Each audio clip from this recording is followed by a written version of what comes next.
तो last episode के and पे हमने देखा था कि माँ सियोलवी जो होता है वहाँ पर उन वेपन्स को जब देखता है उसे पता चलता है कि ये वेपन्स जो है तो एक्सप्लोसिव वेपन्स है और ये तो एक बॉम्ब की तरह फूटते हैं। तो इसी के साथ ही माँ सियोलवी जो होता है वहाँ पर सोरियोंग से कहता है कि मुझे नहीं लगता कि तुम इस वेपन को यूज करना चाहिए, ये वेपन तुम्हारे लिए बिल्कुल परफेक्ट नहीं है, तुम्हें हिडन वेपन्स को यूज करना चाहिए, बल्कि ये वेपन्स यहाँ पर मास डिस्ट्रक्शन के लिए यूज होते हैं और मास डिस्ट्रक्शन वाले वेपन दूसरों का ध्यान खींचते हैं, जिसकी वजह से जो भी इनको यूज करेगा सामने वाले दुश्मन को उसी की तरफ आना होगा, यानी कि सामने वाला दुश्मन जो है उसके ऊपर नजर लगा लेगा और उसको अपना टारगेट बनाएगा। इसी वजह से ये वाला वेपन तुम्हारे लिए सूटेबल नहीं है, मैं तुम्हें कोई और वेपन दूंगा, तुम उस वेपन को यूज करना। तो सोरियोंग कहते हैं कि इस बात का क्या मतलब है, तुम ये सब कुछ क्यों कह रहे हो, तुम यहाँ पर क्या कहना चाहते हो कि मैं यहाँ पर इस तरह के डिस्ट्रक्टिव वेपन को यूज नहीं कर सकती, आखिर तुम्हें ऐसा क्यों लगता है कि मैं यहाँ पर क्या मर्दों से कम हूँ। तो माँ सियोलवी कहता है नहीं ऐसी बात नहीं है, ये बहुत ज्यादा खतरनाक है और मुझे नहीं लगता कि तुम्हें ये वेपन यूज करना चाहिए। तो हमारी सोरियोंग कहते हैं कि इस बात का क्या मतलब हुआ कि ये खतरनाक है, बैटलफील्ड के ऊपर वैसे भी तो मेरी जान दांव पर लगने वाली है और तुम्हें लगता है कि ये खतरनाक है अगर मैं यहाँ पर इस तरह के वेपन को यूज करूंगा।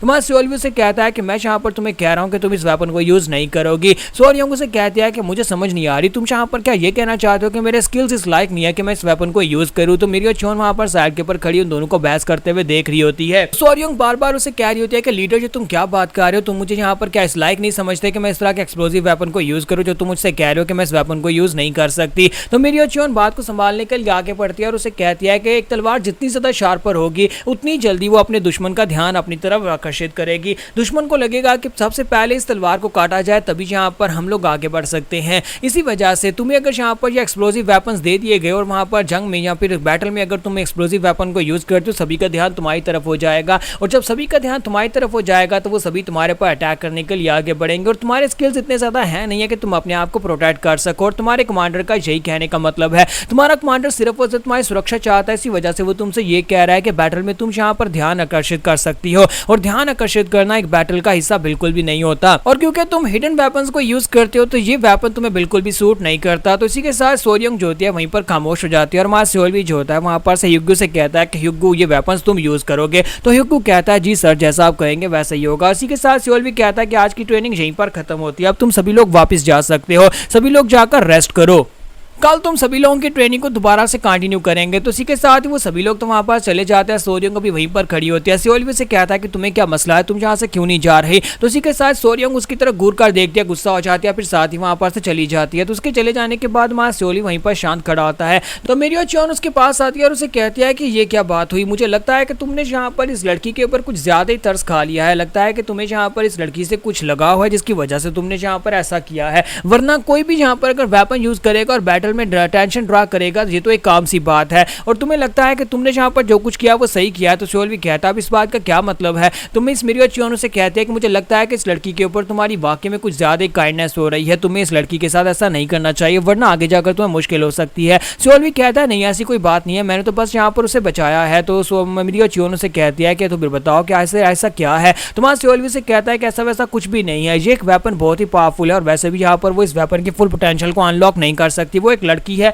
और इसी वजह से वो यहाँ पर इस वेपन की फुल पावर को एक्सप्लोज नहीं कर सकती और मुझे यहाँ पर एक्सप्लोसिव पावर चाहिए और इसी वजह से मैंने ह्यूगो से कहा कि वो इस वेपन को यूज करे। तो मिरियो चियोन इसी के साथ ही आगे बढ़ती है और उसे कहते हैं कि बस करो, मुझे तुम्हारी ये वाली लंबी चौड़ी बातें नहीं सुननी, मुझे बस ये बताओ कि क्या वाकई में सिर्फ और सिर्फ यही एक वजह है कि तुमने उसे यहाँ पर उस वेपन को यूज करने से रोका है या फिर तुम उससे प्यार करते हो। तो सियोलवी वहीं पर घबरा जाता है और खामोश हो जाता है। तो मिरियो चियोन कहती है मैं तो बस मजाक कर रही थी और साथ ही वो पीछे की तरफ मुड़ जाती है। तो सियोलवी कहता है कि जरा रुको मास्टर, मुझे एक बात करनी है। तो वो कहती है हाँ पूछो, तुम्हें क्या पूछना है। सियोलवी कहता है कि मैं यहाँ पर तुमसे एक बात पूछना चाहती हूँ और वो ये है कि तुम्हारा मास्टर कौन है, मैं तुम्हारे मास्टर के बारे में जानना चाहता हूँ। तो मिरियो चियोन कहता है कि तुम मेरे मास्टर के बारे में क्यों जानना चाहते हो। सियोलवी कहता है बस मैं तुम्हारे मास्टर के बारे में इसलिए जानना चाहता हूँ, मुझे लगता है कि तुम्हारा मास्टर एक बहुत ही कमाल का इंसान होगा, अगर तुम खुद यहाँ पर अभी तक अल्टीमेट डीमन राम में रुकी हुई हो तो ये तुम्हारी अपनी मर्जी है, वरना तुम कब की यहाँ पर ट्रांसेंडेंस डीमन राम में ब्रेक थ्रू कर चुकी होती। मुझे तो ऐसा लगता है कि तुम्हारी मास्टर की आइडिया होगा कि तुम यहाँ पर ट्रांसेंडेंस डीमन राम में ब्रेक थ्रू ना करो।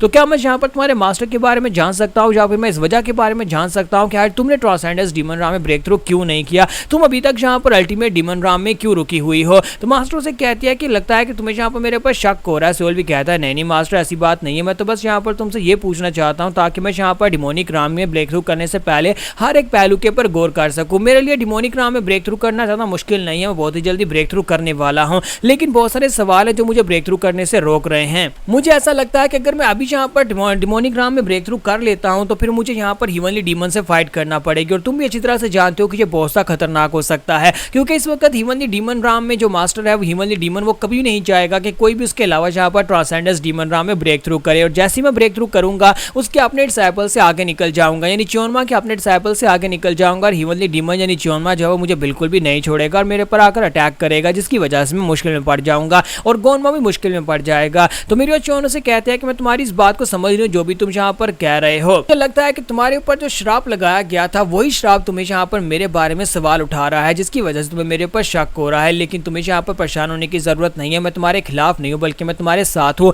मेरे मास्टर ने आज से कई साल पहले ये बात मुझे बता दी थी। मेरे मास्टर ने मुझे कहा था कि एक बंदा आएगा जो कि यहाँ पर आकर केओस मचाएगा, एक बंदा आएगा जो कि करंट च्योनमा को हरा देगा, ह्यूमनली डीमन को हराने की उसके अंदर पावर होगी। च्योनमा को हराने के बाद वो ह्यूमनली डीमन से फाइट करेगा, और यहाँ पर मेरे मास्टर को ह्यूमनली डीमन के बारे में पता था। और मेरे मास्टर ने वहां पर एक बात कही थी, मास्टर ने कहा था कि अगर यहाँ पर उसको रोकना चाहते हो तो उसे रोकने के लिए तुम्हें सिर्फ और सिर्फ एक ही काम करना, और सिर्फ एक ही तरीका है जो उसे रोक सकता है। किसी ऐसे मास्टर को ढूंढो जो कि टाइम को रिवर्स कर सकता हो। तो स्योरवी भी ये बात सुनने के बाद बहुत ज्यादा हैरान हो जाता है, कहता है कि वाकई में कोई ऐसा मास्टर एग्जिस्ट करता है जो कि टाइम को रिवर्स कर सकता हो। तो यहाँ पर हमारी एपिसोड 280 का एंड हो जाता है। नेक्स्ट एपिसोड में देखेंगे कि हमारे स्योरवी को यहाँ पर और क्या नई बातें पता चलेंगी, आखिर मिरियो च्योन का मास्टर कौन है और वो यहाँ पर इस गेम के बारे में और क्या कुछ जानता है।